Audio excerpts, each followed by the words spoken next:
The Word of God is alive and powerful, sharper than any two-edged sword, piercing even to the dividing asunder of the soul and spirit, and of the joints and the marrow, and is a critic of the thoughts and intents of the heart.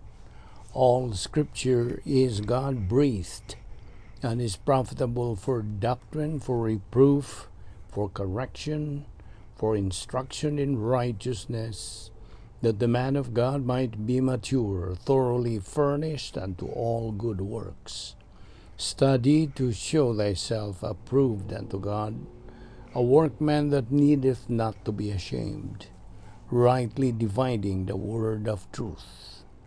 Ephesians 6:12, For we wrestle not against flesh and blood, but against principalities, against powers, against the rulers of the darkness of the world, against spiritual wickedness in high places. Verse 13, Wherefore take unto you the whole armor of God, that ye may be able to withstand in the evil day, and having done all, to stand. 1 Thessalonians 1:6-8. And you became followers of us and of the Lord, having received the word in much affliction with joy of the Holy Spirit, so that you became examples to all in Macedonia and Achaia who believe. For from you the word of the Lord has sounded forth, not only in Macedonia and Achaia, but also in every place. Your faith toward God has gone out, so that we do not need to say anything. Acts 1:7-8. And he said to them, It is not for you to know times or seasons which the Father has put in his own authority, but you shall receive power when the Holy Spirit has come upon you, and you shall be witnesses to me in Jerusalem, and in all Judea and Samaria, and to the end of the earth. Daniel 12:3. Those who are wise shall shine like the brightness of the firmament, and those who turn many to righteousness like the stars forever and ever. 1 Peter 3:5-16. But sanctify the Lord God in your hearts, and always be ready to give a defense to everyone who asks you a reason for the hope that is in you with meekness and fear, having a good conscience, that when they defame you as evildoers, those who revile your good conduct in Christ may be ashamed. Psalm 2:8. Ask of me, and I will give you the nations for your inheritance, and the ends of the earth for your possession. John 12:32. And I, if I am lifted up from the earth, will draw all peoples to myself. Before we start our Bible study, nining adlaw gikinahanglan ang atong pagsusi kuna na pabagti mga sala diha sa atong kalag, kini mahimong babag sa atong pagabuhatong pagtuon sa pulong sa Dios, kundi nato isugid ngadto sa tubangan sa Dios. Busa atong gamiton ang prinsipyo sa 1 John 1:9, the rebound technique. Alang kanimo higala nga wala pa'y kaluwasan, ang imong buhaton maong paggamit yan ang imong kabubuton aron ikaw makahimos labing menungdanong desisyon. The decision to believe in the Lord Jesus Christ as Lord and Savior. Busa, magampo ta karon sa hilom.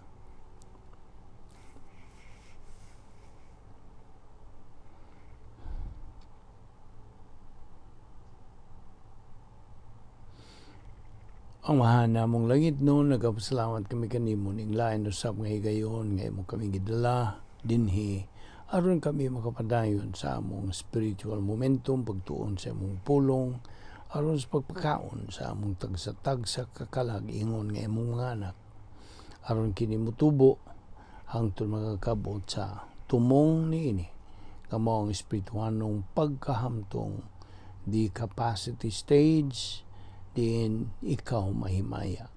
Salamat ning among Bible study through the YouTube. Kining tanan among pasalamatan sa ngalan ni Ginoong Hesukristo. Amen. Maayong adlaw sa tanan natong mga suki, mga subscribers, atong mga higala, atong mga igsuon diha ni Kristo. Welcome ning atong pagtuon sa pagtulunan nga giuluhan nato kini og unsa, rebound and keep moving. Okay? Now ato ning giubad sa Bisaya og pagpauntol, okay, kay rebound man ato kining gihubad sa Bisaya, pauntol balik sa sud og sigihas pagsibog sa unahan. Rebound and keep moving. Una sa tanan, atong gisgutan kagahapon, nga dunay tulo ka mga nagunang sala nga napatik diha sa pulong sa Dios. Ang naguna niini sala sa una-una. Sunod sala sa dila. Ug ang ikatulo mao kining sala nga makita mga buhat. Okay. Ang mga sala sa dila, nagalangkob kini sa ikaduhang matang personal ng mga sala. Kining maong mga sala, naugmad kini gikas mga sa una-una, og nagalakip kini sa pagdaot og dungog, paghukom, pagdaog-daog, paglibak, pagsaway, pagpamakak. Now si Santiago, nagapasidaan kanato mahis kadaot nga mabuhat nining maong matang sa sala. Diya sa Santiago 3:5-6 nagkanayon ang pulong sa Dios. Ingon usab niini ang dila, bisan sa kagamay niini makapangandak kinis mga dagkong butang. Huna-huna unsa kadako ang lasang ang masunog sa gamayng kalayo. Ang dila sa mas kalayo. Kini mo'y usa ka mangilad nga kalibutan nga bahin sa atong lawas ug nagmuling sa tibuok lawas ug nagpasilaob sa tibuok natong kinabuhi sa kalayo nga gikan gayod sa impyerno. Now, sa atong paghisgot bahin ini katulong matang sa personal nga sala, mao ang sala nga dayag o makita, visible. Okay? Adunay pipila ka mga sa nga makita nga gipadayag sa Biblia, sama sa pagbuno, pagpanapaw, paghubog-hubog, pag-abusar pinaagi sa drugs, droga, pagpangawat. Now, diya sa Galacia 5:19-21, kini na kanayon, sayon kayo pag-ilas buhat sa kawahanong kinaiya. Makita kini diha sa salawayon nga pakighilawas, hugaw ug hilas nga mga buhat, ingon man sa pagsimba sa mga Diyos og sa pagpamarang. Makita unsam kini sa dinumtanay, pagbingkil-bingkil, sa kasina, sa kapungot, sa kahakog, sa pagkabahin-bahin, pagkamasinahon, pagkapalahubog, pagkamapatuyangon sa lawas ng kaibog, o uwan pang mga butang nga sama niini.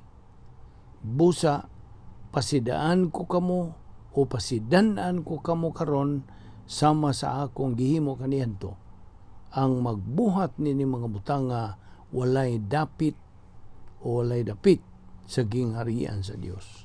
Galacia 5:19-21. Now, adunay mga tao nga wa kayo pakisayre nga mapiliton sa pagtuo nga adunay pipila ka mga ginadili o tabu sa in English, mga sala usab kuno kini sila nga makita. Ang usa ka butang ginadili tabu, usa ka walay katarungang pagdili nga gipahamtang usa ka relihiyoso o sosyal nga pundok. Apan ang mga tabo, butang ginadili, dili basihan o basihanan sa pagtasal o assessment o sala. Samtang adunay uban, kanila ang dili tingali mupasaylo sa pila ka mga tabo. Ang Biblia, wala magasaway kanila nga sala. Ang mga magtutuo kinahanglang magpabilin diha sa unsay ginatudlos balang kasulatan.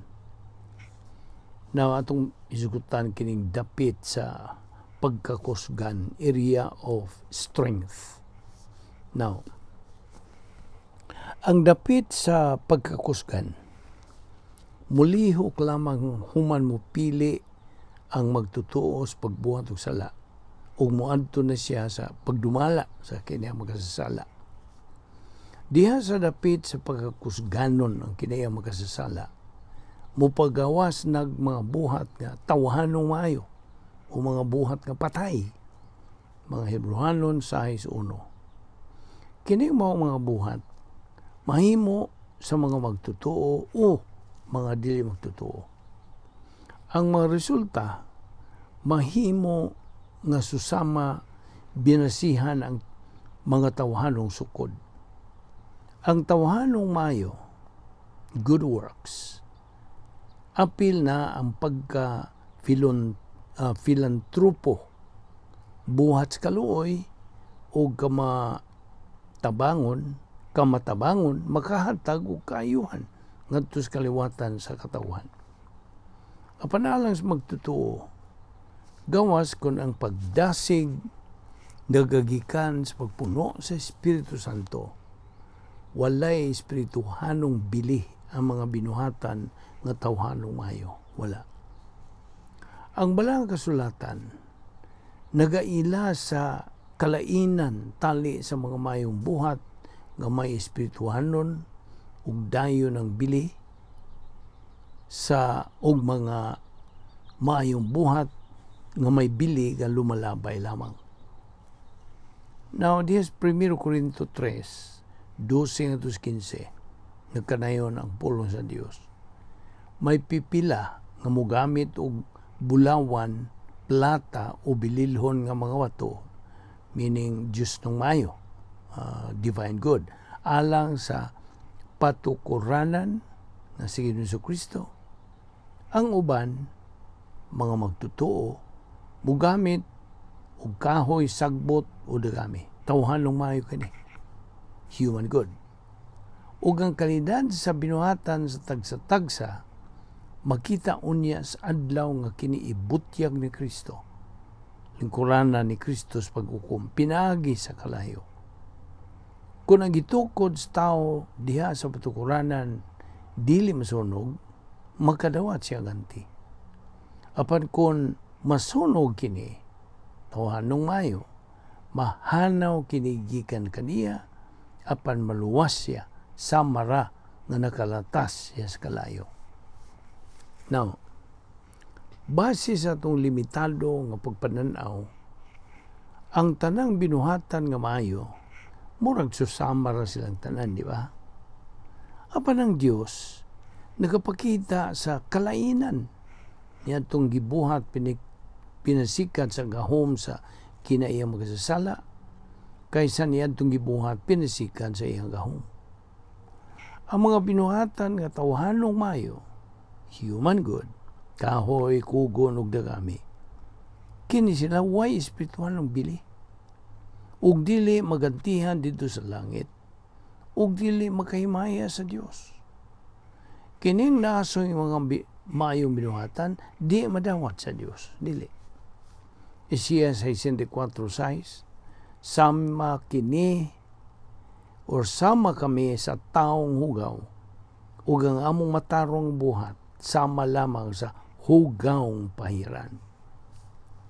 Now, amang mayong buhat sagad nga makuwangan sa gitinguha nga mga sangputanan niini ug usahay nagatampo kini ngadto sa kadautan. Ang kinayang makasasala sa katawhan nagapadunot sa mga mayong tinguha. Ang mga buhat nga tawhanon dili gayud mahimong permanente nga solusyon sa atong mga suliran. Dinhi nining kalibutana nga dili hingpit ang mga Diyos nung maayo ra kinsa na buhat diha sa gahom sa Dios nga Espiritu Santo mao'y makahatag og permanente mga kasulbaran ug moapektar ngadto sa espirituhanong pagbuylo. Now, ang kinayang magasasala dunay duha ka mga hilig. Okay? Ang usa ka hilig sa kinayang magasasala mao ang hilig ngadto sa legalismo. Usa kini ka way polos nga panlimbasog sa pag-angkon o kaluwasan, pagka-espirituhanon, o pag-uyon sa Diyos, pinaagi sa moralidad o mga mayong buhat. Ang laing hilig, mao ang hilig dito sa gitawag sa Ingles o antinomianism. Ang pagtagbaw sa kaugalingon nga mosangpot ngadto sa pagka-maulagon. Now, kitang tanan na hilig ngadto usa o sa lain. Sa higayon nga ubos kita sa pagdumalas kinay magasasala. Mupadong ragyud kita sa naandan tang hilig. Panangitan. Ano ay tao nga mo ugmad sa usa ka dapit sa legalismo. Bisan tuod ug ang iyang nasamdang hilig mao tingali ang ngadto sa pagkamalapason sa balaod. Sa laing nga bahin, aduna say tao nga mohilig ngadto sa pagtagbaw sa iyang kaugalingon nga sa kalit lamang muugmad sa dapit sa pagkaulagan. Now, ang sundanan sa pangibog mao ni atong tukbilon. Ang sundanan sa pangibog lain usab kini ka kinaiya sa kinaiyang makasasala. Ang pangibog usa ka dili angay o tingali dili kapugngan nga kaibog. Ang kadasig sa pag-adto sa bisag asa nga hilig. Ang mga pangibog nagalakip sa kaibog nga mauyunan. Ang tinguha nga dawaton o uyunan.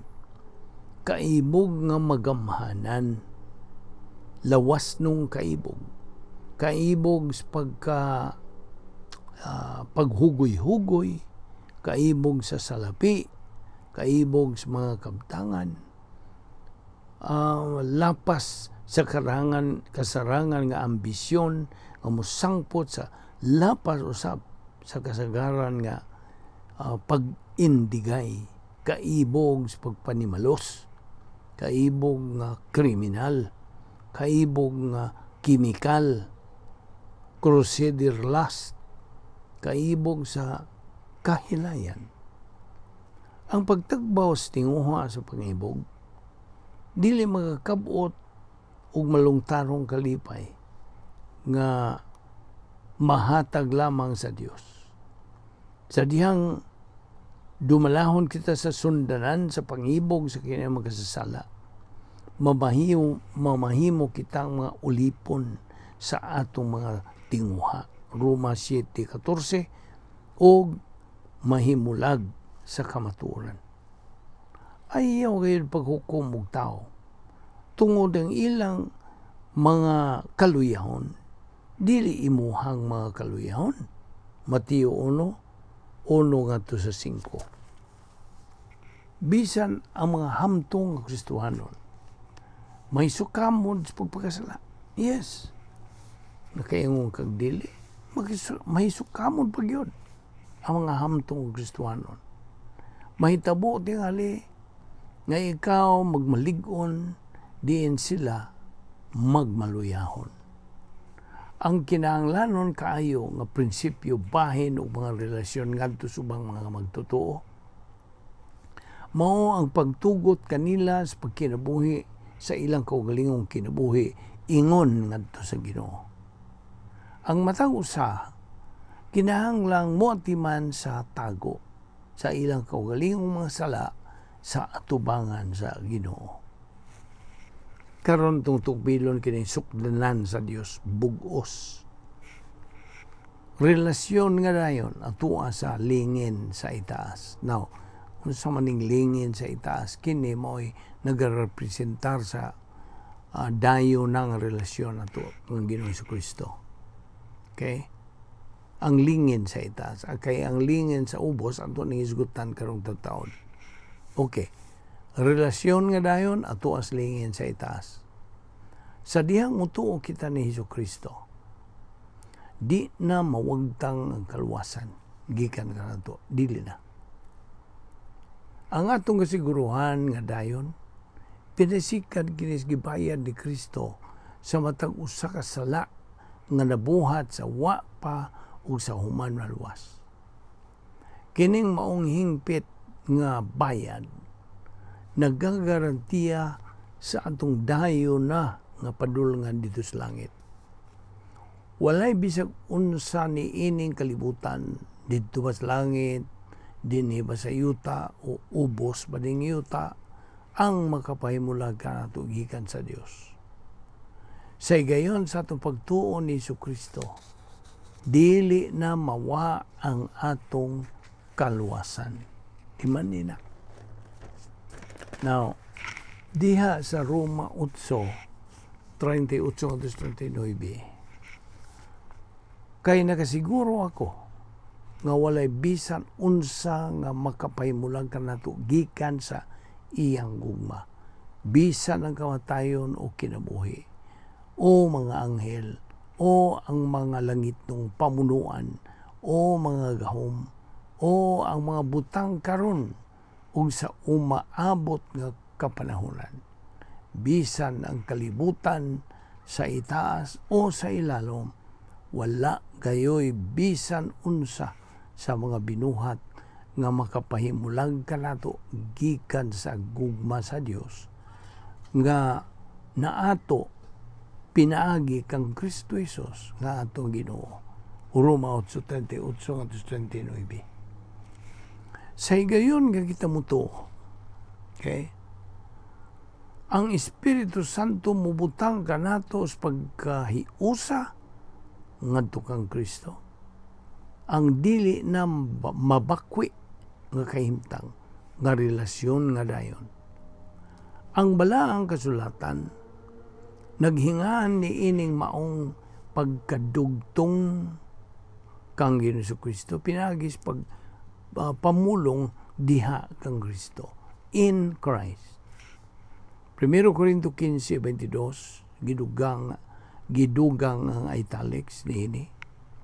Kay ingon nga nangamatay ang tanang mga katawhan tungod sa ilang paghayusa kang Adan. Banhawon usab ang tanan tungod sa ilang paghayusa kang Ginoong Jesucristo. Gumikan kay ang Dios man ang nagahimo sa tanan aron sa pagsiguro nining maayong pagkadugtong. Wala gayud kitay mahimo sa pagpapa sa atong kahimtang diha kang Kristo. Wala. Dili na kita matangtang gikan sa lingin sa itaas sa relasyon nga dayon. Juan 10:28. Naghatag ako kanila sa kinabuhing dayon, ug dili na gayud sila mga matay, ug walay makaagaw kanila gikan kanako. Now, so kinuptan kita sa kamot sa Dios, kinsa dili na kita niya buhian. Wala kita kupte pinaagi sa atong kaugalingong moralidad, pagkabuutan, mga mayong buhat, o pagtuman sa mga tulumanon sa relihiyon. Ang dating no dating ang atong kaluwasan wala gayud magaagad kanato. Ang kaluwasan pinaagi lamang sa grasya. Gawas nun nga hinatag sa Dios. Wala gayoy paningkamutan o dili gayud kita takos niini. Episo 2:8-9 nga popular nga bersikulo. Kay pinaagis pagtuo na luwas kamo tungod sa grasya sa Dios. Dili kini inyong buhat, kundi gasa sa Dios. Busa walay makapasigarbo ni init sanglit, dili man kini bunga sa inyong mga paningkamot. Now, sanglit wa man kita mahimo aron sa pag-angkon sa atong kaluwasan. Wala usab kita mahimo aron sa pagkawagtang sa atong kaluwasan. Wala. Tungod kay gihatag man ang kaluwasan sa grasya sa Dios, ang atong kinabuhing dayon giampingan usab sa iyang grasya. Kanunay gayong giampingan sa Dios ang iyang ihatag. 1 Pedro 1:4-5 nakalayon. Aron sa pagdawat o panulundon nga dili madunot o mahanaw, gitaganan niya kini didto sa langit alang kaninyo. Pinagi sa pagtuo, gipanalipdan kamo sa gahom sa Dios alang sa kaluwasan nga andam ng ipadayag sa katapusan nga panahon. Now, why magtutuo ang malaksi gikan sa makagagahom nga kamot ni Ginoong Kristo? Bisan pag mamatay kini siya uban sa wa niya masugid nga sala sa iyang kinabuhi. Unconfessed sins. Now, ang temporal nga pakigambitay, diyas ubos nga lingin kini. Bottom circle na kini. Sa higayon nga atong tuuhan sa Ginoong Kristo ang ingon nga manluluwas. Musod kita dayon, musod kita, di lamang diha sa lingin sa itaas, nga mao ang ato ng dayon nga relasyon sa Dios, kundi musod sa kita diha sa ubos nga lingin, nga mao ang atong pakigambitay sa Dios dinhi sa panahon. Ang atong pakigambitay sa Dios, fellowship with God, nagasangkap kanato og paagi sa pagkinabuhi sa Kristohanong kinabuhi, ingon man sa pagtubo nga espirituhanon. Lahi sa lingin sa itaas, top circle, ang magtutuo pinagi sa iyang kaugalingong kabuton, makatangtang sa iyang kaugalingon gikan sa ubos nga lingin, bottom circle. Now, sa laing bahin, diha sa sud sa ubos nga lingin, within that circle, sa bottom circle, kini nagarepresentar og pagka-espirituhanon. Ang gawas niini nagarepresentar og pagkaunod nun, carnality. Ang pagka-espirituhanon, spirituality, mao ang bug-os nga kahimtang sa pagpakigambitay sa Dios. Ubos pagdumala sa Espiritu Santo. Ang pagkaunod nun, carnality, mao kini ang bug-os nga kahimtang sa pagkahigawas sa pagkigambitay, out of fellowship, ubos pagduma sa kinaiyang mga sasala. Dili kita mahimong makatunga espirituhanon o makatunga nga unod nun. Dili. Pulos kini sila hingpit nga ang pagkalahi sa usag-usa. Sa matag gayon, nga modisider kita sa pagbuhat og sala, mugawas kita dayon sa ubos nga lingin. Ug mawa gilayon ang atong temporal nga pakigambitay. Mahimo kitang unod nun, karnal, sa dihang magpaksa kita. Mahimo kitang espiritual sa dihang kita musugid sa mga sala. Pinagi sa atong pag-angkon ngadto sa Dios nga Amahan nga kita nakabuhat og mga sala, mubalik kita gilayon diha sa ubos nga lingin, bottom circle. Sama sa duwa nga basketball, atong mapabalik ang kayunan nga makapuntos ug tingali magkadaog kita sa maong duwa.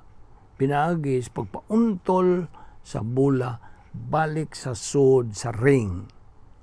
Kung bahin sa pagka-espirituhanon ka pagkinabuhi, mubalik kita diha sa ubos nga lingin, bottom circle, nga mao ang temporal ta nga pakigabitay pinagi pagpauntol balik sa sud nga rebounding. Mo kini ang in English. Now, din ita muhunong usa karong adlaw. Ito'y padayon ni ugma. Okay? Salamat o Dios na ining grasya nga among ipahimuslan bani kami sa among paggamit nini sa mga daw panginabuhi. Salamat sa among Bible study through the YouTube. Kinintaran among ipasalamatan sa ngalan ni Ginoong Jesucristo ang bugtong manluluwas. Amen.